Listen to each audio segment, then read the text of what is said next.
Never actually met any of these individuals, but got too close for comfort. Let me explain. When I was younger, I got to a point where sexual frustration pushed me to the point of desperation. And so I made an account for Grindr. Finally an outlet for my repressed sexuality. My virginity became a burden, a curse, and a curse I wanted to pass off. I didn't want it anymore, and I was willing to give it to anyone who wanted to take it. And thus, the predators swooped in.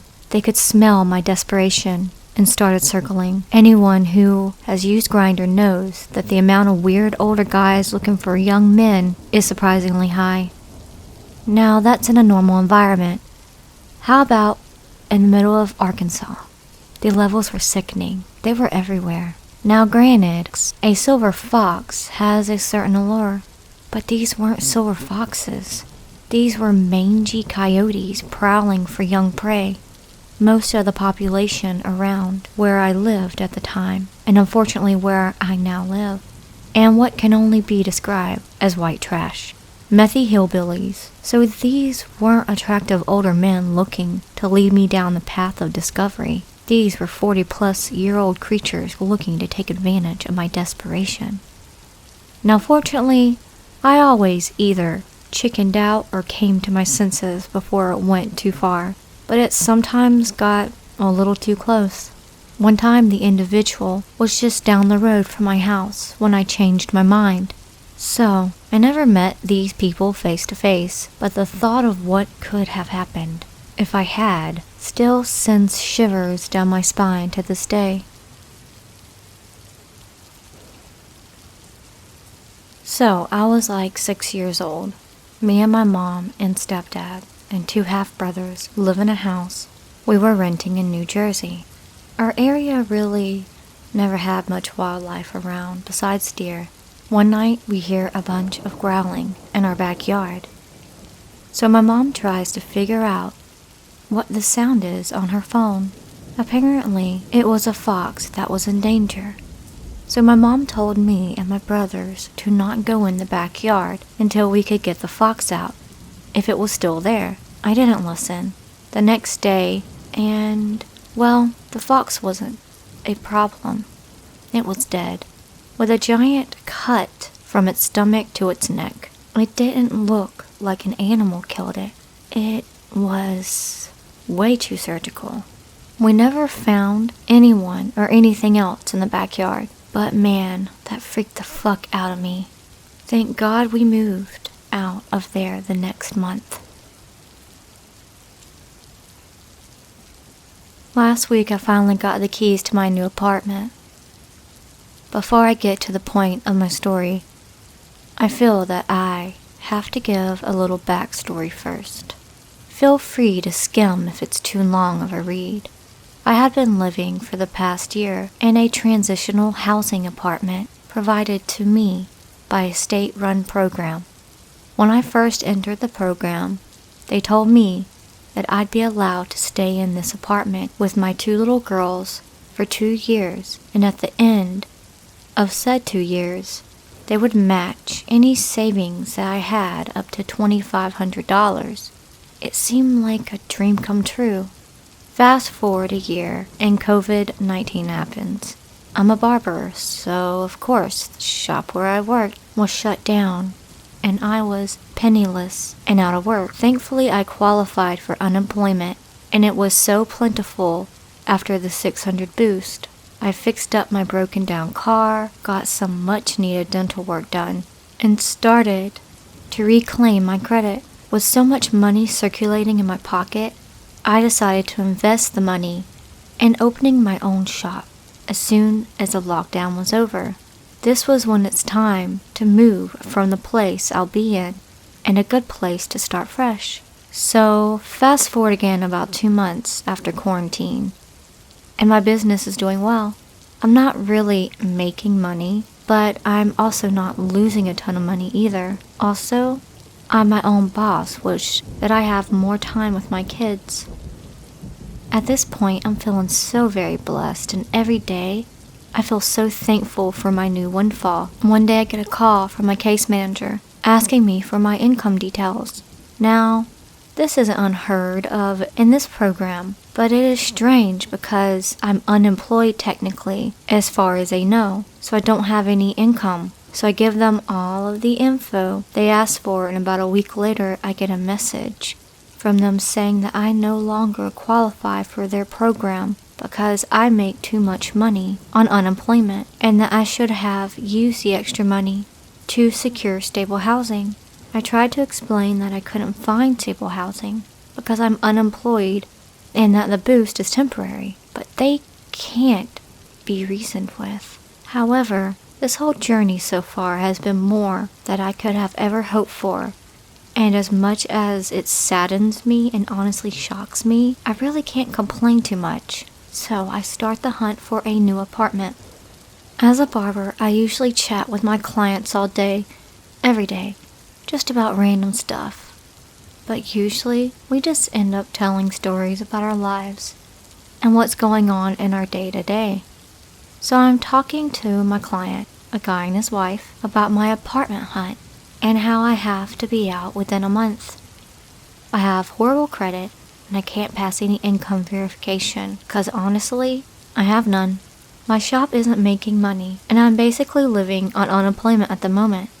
So my clients, who happen to be Serbian, basically tell me that I have hurdles to overcome. The easiest way to get past them is to look in areas where there are a lot of immigrants, because a lot of them are overcoming the same hurdles. So they tell me, don't worry, my apartment search is done. At this point, the month is more than half over and I don't have any other options. I'm trusting them, but I'm still looking on my own as well.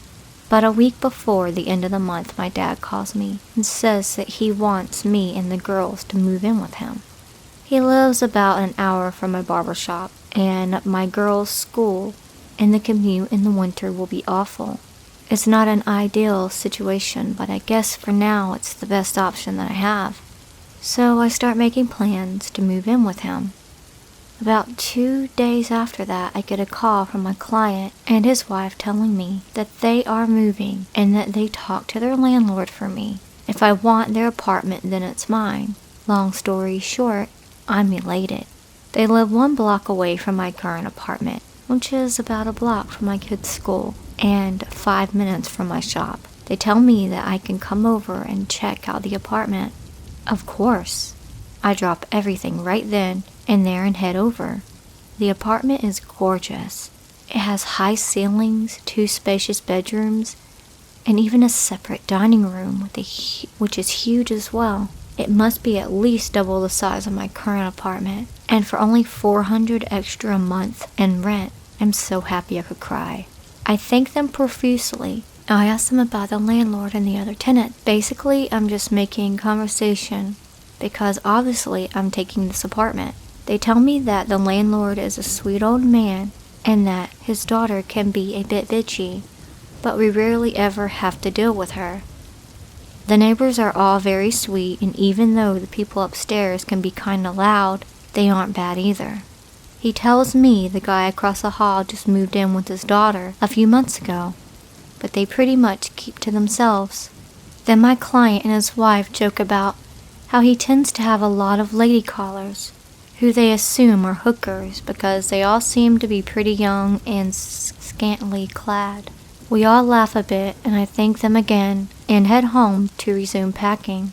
Later that night, I get another email from my case manager about how I need to be out of the apartment soon.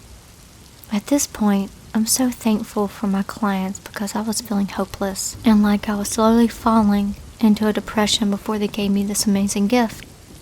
So fast forward another week, and it's finally time to secure my lease and get my new keys.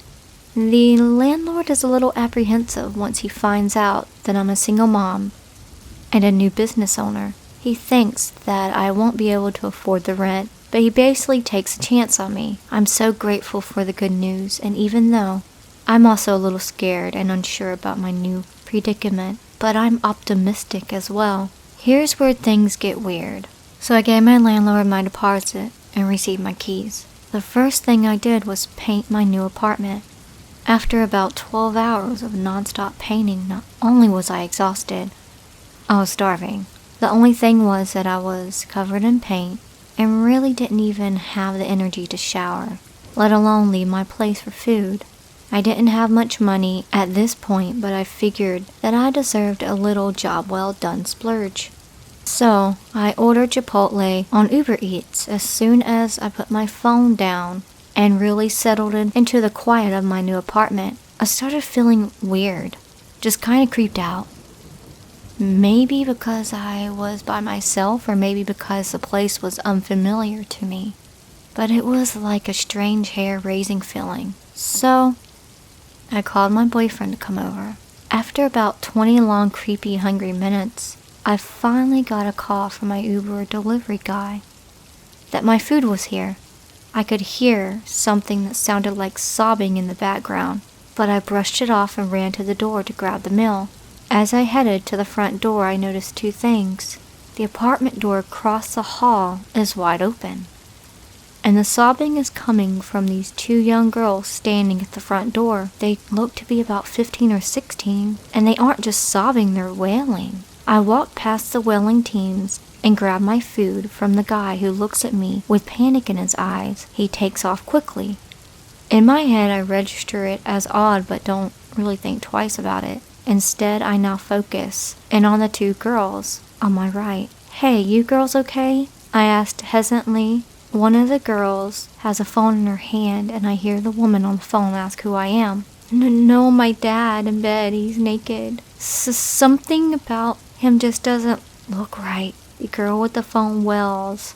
The other girl grabs her other hand, and they begin sobbing again. I immediately jump into my mom mode. I'm imagining this idiot dad in a drunken, passed out state scaring the hell out of his kids. I hear the person on the phone say that she's going to call the police.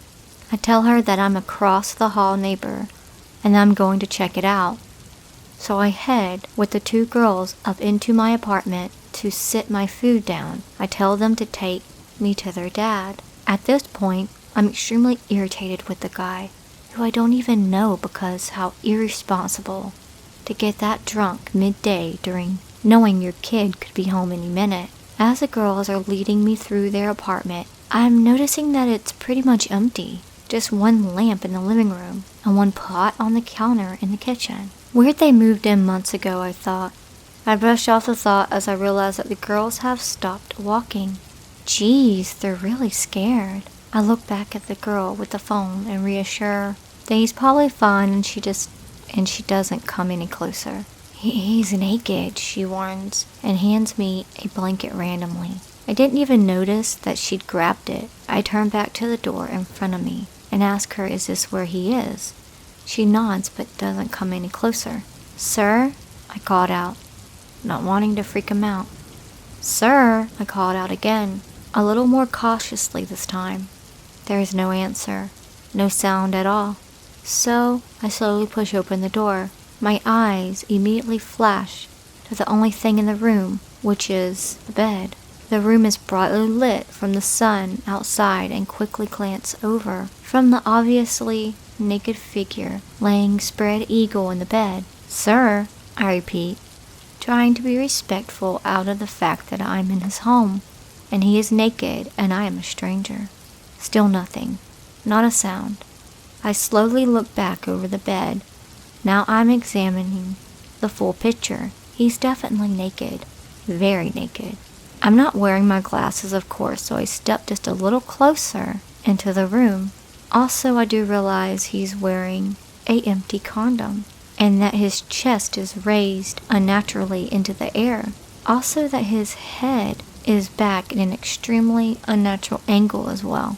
As my eyes take in even more details, I notice that his fingers are curled. And the tips of them are black, and that from the top of his chest to his chin is black as well. I stare at his chest for a while to confirm what I was beginning to suspect. He's dead. And it looks like he wasn't alone when he died. Someone left him like this. I slowly back out of the room and close the door as I leave. The girls are still in the hallway. "Is he okay?" the girl and the woman on the phone asked simultaneously. I pull the girls with me into the apartment. I tell them that I don't know, and I ask who the woman on the phone is. She tells me that it's her mother. I ask the girl for her phone and to tell her to have a seat in my living room while I speak to her mom in private. "Ma'am, where are you?" I ask, trying to keep my voice calm. The woman is on FaceTime and I can see the panic on her face. "I'm in Texas. Is he dead?" she asked me with her hand over her mouth. At this point, I don't even know how to break the news to her. "Ma'am, I don't know for sure because I'm no trained professional, but he's not moving and his fingers are black." I respond, trying to be respectful and also convey the urgency of the situation. "Is he dead?" she asked again, this time more panicked. "I don't know, ma'am. All I know is that he sure doesn't look alive," I reply, and this time a little more forcefully. Her hands flies to her mouth and she wails and hangs up the phone. I walk out of my bedroom to the living room to return the phone to the little girls, only they aren't there. I walk back towards their apartment to find them heading back in. "No, sweetie, you guys should come sit with me until I'm cut off by an officer walking into the unit. I'm leading the girls back into the hallway. It is only at this point do I realize how suspicious this could all look. I point the officer into the guy's bedroom. He turns and looks at me and asks who I am. He questions me for a while, but after seeing all the paint on me, he decides I'm probably not a person of interest and lets me go back to my apartment. Just then, about 4 other officers fill the tiny hallway between the 2 units, and the girl's uncle shows up and leads them down the stairs to speak with the officers. I go back to my place, and the rest of the day kinda goes by in a blur. Eventually, everything quiets down, and my boyfriend gets there. He comforts me and tells me that there's still a few officers in the hallway. They don't leave completely until well after 1 in the morning. They also didn't move the body for a while either. It was also very surreal. My boyfriend kept asking me, how did I not hear anything? I keep telling him that I was just so focused on painting. I just feel horrible for those poor girls. Can you imagine that being the last way you see your dad? I know I can't unsee it. Here we are a whole week later. We still don't know what happened to him. However, I just keep thinking about my clients telling me about the hookers and strange women. Another thing I can't get out of my head is that I heard those kids come home. I remember because they flew into the parking lot behind our building, and I remember making a mental note to remind my kids to be careful when walking to the car. I heard them giggling in the hallway between our apartments. The girls got home at least 3 hours before I found them in the doorway crying. That means that they were home for at least 3 hours with their dad in the next room. I still have that creepy hair-rising feeling on the back of my neck. What a nice welcoming to the new building. Next time, I'll probably just mind my own business. To preface this, I live in an apartment block where there's a ground floor apartment and a first floor apartment. Each apartment has its own front door that faces into the courtyard area. The apartments are more like large houses that have been split into 2-bed, 1-bath units, with a large open kitchen living area. I live on the ground floor. The apartments are surrounded on each side by an alleyway, and then there are large gates, which used to have coded padlocks on them, which do not work anymore. I've tried to get the property management company out to fix this on multiple occasions with no luck. This means the gates are effectively let open for everyone and anyone to gain access to our front doors from 2 busy streets. Last night at approximately 2:30 a.m., my doorbell rang. It woke me from a deep sleep, and without thinking to check my phone, I quickly wrapped a blanket around myself and went to open the door. I had assumed it could have been my sister or family member who was unable to contact me and arrived due to an emergency. I was wrong. I looked through the frosted glass on the door and could see a light shining through. I opened the door and there was a man standing there, whom I had never seen before and knew was not a resident out of the block of apartments. He was wearing a headlamp flashlight and asked me to open the bin storage for him.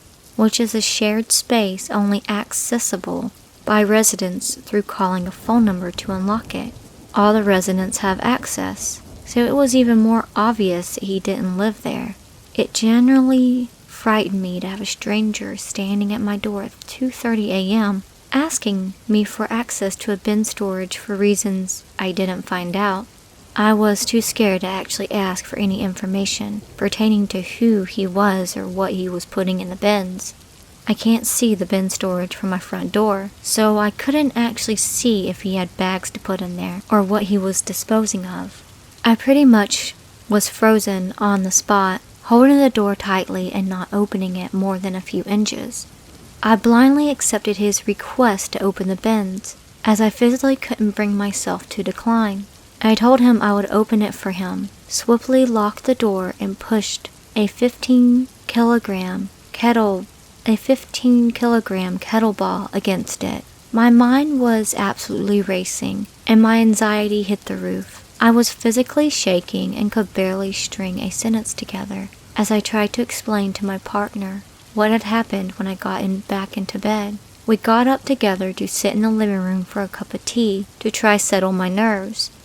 We stayed up for approximately an hour and a half, talking through what had happened and trying to explain it or come up with a scenario that made the ordeal make sense in a positive light, given all the ideas in my mind was negative. I didn't know if he was scoping the place out to break in. He now knows there is an adult female living in one of the apartments, presumably alone, as he didn't see anyone else when I opened the door. About a half hour after the incident, my partner went outside to check the bin store. The store had been left open, indicating someone had in fact been in there.